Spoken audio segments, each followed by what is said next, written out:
What's going on, folks? Ted from Nerd Immersion here, and I'm at Indianapolis here in Gen Con. I'm at my hotel room, and I've been wanting to make videos, but honestly, every night that I've gotten back to my room, I've just been too tired, so I haven't had the time to actually go ahead and make them. But something happened today, or at least it's been coming out over the past couple of days, and there's actually information on it. So it's been a lot of speculation, but we actually have kind of a full story here now regarding our good friends over at Wizards of the Coast and AI art. Now, I'll read through it. You obviously make your own decision and go from there. But it's obviously not a place you want to be if you're Wizards of the Coast. You've been working on trying to build back trust with your community after the events of January and the whole OGL situation.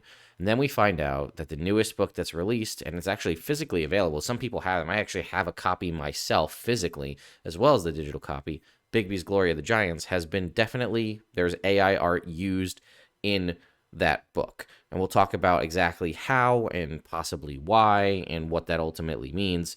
I started covering Bigby's before I left to come out here. And unfortunately, I just didn't get far enough into the book to notice anything. And honestly, I was focusing more on the crunchy details, so it didn't really come up to me. But let's go ahead and take a look. Christian Hoffer over at comicbook.com put out an article about it. And it kind of goes through it. And then a post and a statement was actually made by D&D Beyond today. So let me go ahead and pull that up for you. So here it is. It says Dungeons & Dragons responds after artist admits to submitting AI-enhanced art for new book. It says Dungeons & Dragons soon-to-be-released source book containing enhanced AI artwork, although Wizards of the Coast says they are updating their artist guidelines to prevent future AI from being submitted. Earlier this week, I'm sorry, I'm going to pronounce this wrong. I think it's Ilya Shkipin? I don't know.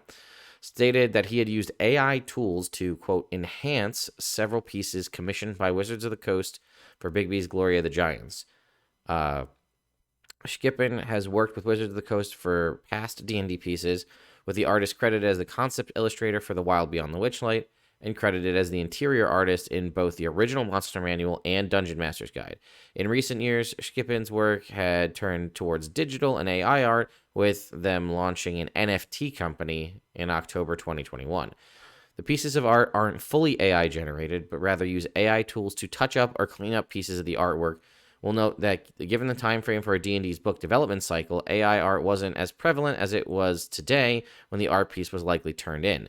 However, the artwork in question still features some of the hallmarks of AI artwork with strange fingers and identical joints. Yeah, it's pretty noticeable. I'll see if I can pull up some of the art here. While Skippin admitted that he had used AI tools to, quote, enhance concept illustrations and work, Wizards of the Coast claimed they were unaware that Skippin had used AI until this week. A representative for Dungeons & Dragons told comicbook.com that Wizards was unaware that AI was used to create the pieces in question, and the artwork was commissioned over 2 years ago and was turned in over 18 months ago. Additionally, the representative said that in response to the situation, Dungeons & Dragons would be updating its artist guideline to clarify that AI-generated or enhanced art is not to be used. Additionally, Skippin stated on X, the app formerly known as Twitter, that the pieces were being discussed. And that they were going to be, quote, reworked after the controversy. Likely, this means that the artwork will be replaced in future prints of Bigby's Glory of the Giants and D&D Beyond. Other RPG publishers have committed to banning the use of AI artwork, including Paizo. When discussing the situation with Wizards, a representative for the company noted that Dungeons & Dragons was made by humans for humans, and they would try to make that clear to artists moving forward. Now, this actually tracks with what we heard at the D&D Content Creator Summit earlier this year. This was, I think, in reference to some of the stuff with the virtual tabletop, but folks were asking, is AI going to be a part of D&D? And it was basically, we got that same statement, no, AI will not be used. Dungeons & Dragons is made by humans for humans. So this kind of seems that it came as a little bit of a blow to Dungeons & Dragons, and I do wonder what the QA/QC process is like if these things were submitted over 18 months ago, which means they were sitting somewhere and then ultimately approved to go into the final print version of the book. What's unfortunate here is that they are saying, well, good thing is, one, Wizards changed their policy to officially state that AI art cannot be used in their books going forward. Probably should have been there already, although maybe they thought people wouldn't use it. I don't know. And future runs of Bigby's Glory of the Giants will not include anything like this, which I do think is good. The problem is the first print run, the one that's likely going to get the most amount of people purchasing it because it's the newest thing, is going to continue to have that. And there's unfortunately nothing they can do about it other than scrapping an entire run of the books. And from a business perspective, I don't think they're going to do that. Now, what they should do is as soon as that art is the updated non-AI enhanced version of the art is available, that should be immediately replaced on D&D Beyond in the digital form. That's the very least they can do. But again, I think until this print run sells out, you're going to see the weird, goofy-looking AI art in the book, and there's really nothing you can do. There was this statement here from D&D Beyond. Today, we became aware that an artist used AI to create artwork for the upcoming book, Bigby Presents Glory of the Giants. We have worked with this artist since 2014, and he's put years of work into books we all love. While we weren't aware of the artist's choice to use AI in the creation process for these commissioned pieces, we have discussed with him, and he will not use AI for Wizards' work moving forward, which means they also are not going to stop using this artist. We were revising our process and updating our artist guidelines to make clear that the artist must refrain from using AI art generation as part of their art creation process for developing D&D art.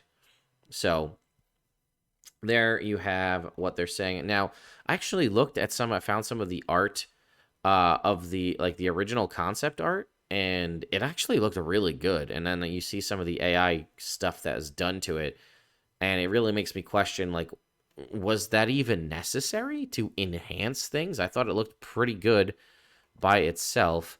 There are posts on a variety of different things like Reddit and whatnot that you can find information about that. And I actually do have a lot of videos that I want to make. In fact, I wanted to make videos about the panels that I attended here at Gen Con because they did provide, at least some of them, some insight into what's happening with the future of Dungeons & Dragons and some of the new products, including Book of Many Things, which we don't have too much information on, and honestly, surprisingly to me, is one of the most exciting Wizards of the Coast releases I have ever heard of in quite some time. I'm legitimately excited for Books of Many Things, and then it's immediately put a damper on by the fact that AI art is used. Now, again, it does, like I said, appear that WotC isn't fully responsible for this. It seems like they were unaware. But that is a little unfortunate that, again, it seems like it's been sitting with, they submitted these, like they said, almost 2 years ago. I think I'm going to pull up some of the art here, and you can kind of, these are kind of hard to see. I'm trying to find good images that are up close that you can actually get a good look at. Really, some of it's like the giant's feet. Here we go. I think this will show it if we can get this image to take, yeah, here you go. Take a look. So here, this particular Frostmourne here, look at the hand position, the feet here. This is a really good one though to show it off. Is this Frost Giant here? How the legs at a weird angle. There's human looking feet on the wolf. The axe is clipping into it. There's a really good stone giant that has let me see if I can pull that one up. It has multiple, too many toes, pinkies broken off at a weird angle. It's just really unfortunate. And, again, they, you start to try to build community trust back, and then something like this drops, and you're obviously, moving down a peg, which is unfortunate for WotC for sure. Like I said, it does seem like they're taking, and you know what? In a shocking turn of events, they're here at Gen Con, and they still took the time to make a statement and start altering that stuff while they're here. Now, maybe that's because they're literally here in the presence of the fans who are going to question them about what's going on. But either way, it does look like they are taking the efforts. We're not seeing, a week of silence like we did during the OGL where nobody knows what's going on and they just don't say anything. They are taking, initiative to fix things now, which again, you kind of have to do at this point, right? What else are you going to do? Here is, I wish I could zoom in. Maybe if I open this in another tab, we can get, zoom in on this particular stone giant art. Yeah, here we go.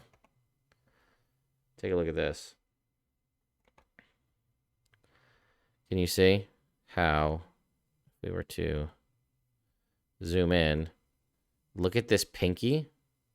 and like all of the toes.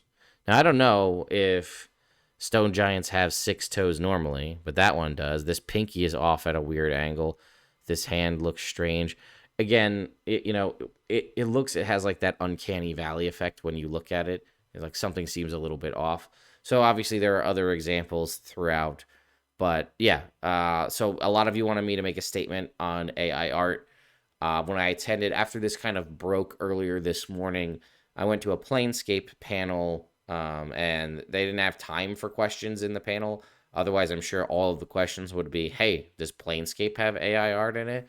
And it does make me question some of the other books that are coming out this year, like the Book of Many Things, Fandelver, and Planescape.